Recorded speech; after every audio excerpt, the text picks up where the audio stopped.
Today, I'm going to show you 3 simple things that you can do to immediately be taken more seriously at work. Unless, of course, you're making one of these 3 fatal errors, because if you are, all of the communication tactics in the whole wide world wouldn't help you. So let's get started. Mistake number 1. You trust people until they give you a reason not to. Trust me, I. Here's what that sounds like. You say things like, don't you trust me? Others say things like, don't you want me to sign something? You say things like, don't worry, I trust you. Others say things like, you have to be more careful. Then people start to say things such as, let me run this by someone else first. Are you sure about that? I think we should double check. Because they've seen how you are with your trust. You don't trust me? The fix? Stop confusing documentation with distrust. We put things in writing. We ask for receipts, for signatures. We get documentation, not because of distrust, but because that's what builds trust, especially the person who asks for those things. And always get receipts. Makes you look like a business guy. And people take them seriously. And now, bonus pro tip. Do you want to get people to believe that you have fantastic judgment and support you, even when they don't necessarily agree with you?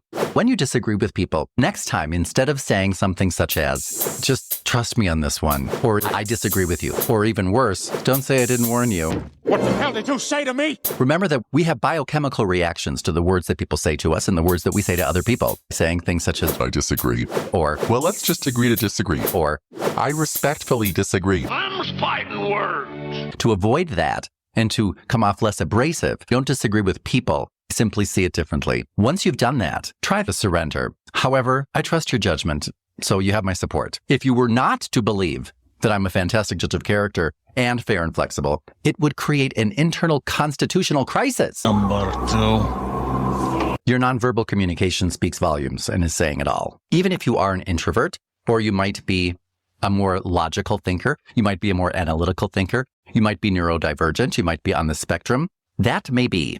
But that does not mean you have to look like you don't know how to sit or what to do with your hands. Remember that when you're at a table, if you just find a place where you can sit up straight, chest up, chin up, and take your hands and place them on the table, fingers laced in front of you, which makes you lean forward just a little bit, showing that you are particularly engaged, and plant them there.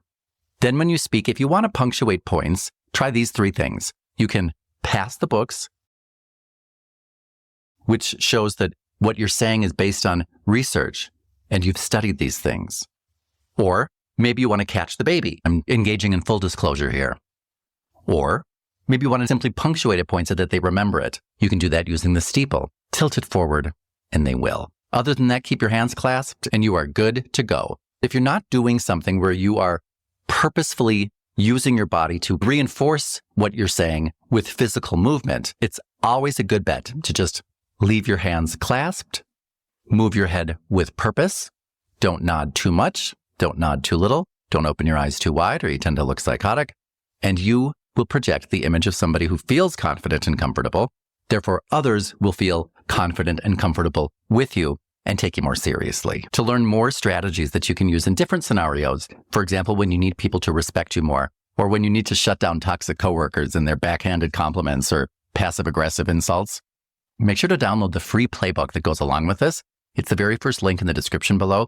It expands on these topics and then adds some more. So click on that link, click, and you will be all set. And number 3, all you ever do is blow sunshine. If everything that comes out of your mouth is positive, you tend to lose credibility. Because first of all, people will start labeling you as toxic positivity because credibility comes from balance, not blind optimism. So what does this look like? You compliment everything even when it's not deserved. You follow the old rule. If you don't have anything nice to say, don't say anything at all. And you never challenge ideas even when you disagree with them. And what people pick up from this? She's so fake. She's not being real. She doesn't have a critical eye. She just says what people want to hear. Big phony baloney. The fix? Use the 5-to-1 rule for credibility. In the book, How Full Is Your Bucket? There's a link to that in the playbook. Researchers found that if we do not balance our positive feedback or our encouragement or our reinforcing comments with negative comments, we lose all credibility and we don't have any impact when we do say something positive or constructive. The ratio that we want to use so that people find what we say to be credible is 5-to-1. That makes sense when you think about it. For example, let's say that you were to come to me and ask me, how do I look? I'm going to an interview and I want to make sure that I'm dressed for the job I want, not the job I have. I might take a look at you and say something like, I think you look great. That dress is stylish, flatters your figure, and is professional, yet modern. Your accessories are well chosen and not overdone. Your hairstyle is flattering, and that hat tops it all off. I think it looks perfect. Or let's say that I were to say, well, I think that your outfit is perfect. It flatters your figure, it's modern, and it's professional. You've accessorized perfectly without overdoing it. That said, I'm surprised that you would go into an interview and distract from that image by wearing those cavewoman shoes. That's my read on it. We keep coming back to that person who, when they disagree, when they see it differently, tell you. When you give constructive criticism, be direct. For example, let's say that somebody were to show you 2 different pamphlets that they had designed for an upcoming promotion, and you were to say, I like that one better. People will stop coming to you for your opinion, and they won't take it seriously until you start saying things such as, I think that this one has a less cluttered design and is easier on the eyes, especially with the color scheme. I think it matches our brand better. That's very different. So don't just say something is worse or better. Say why it is. For example, I agree with Mark in his approach. I think it's a better one. It's a winning one.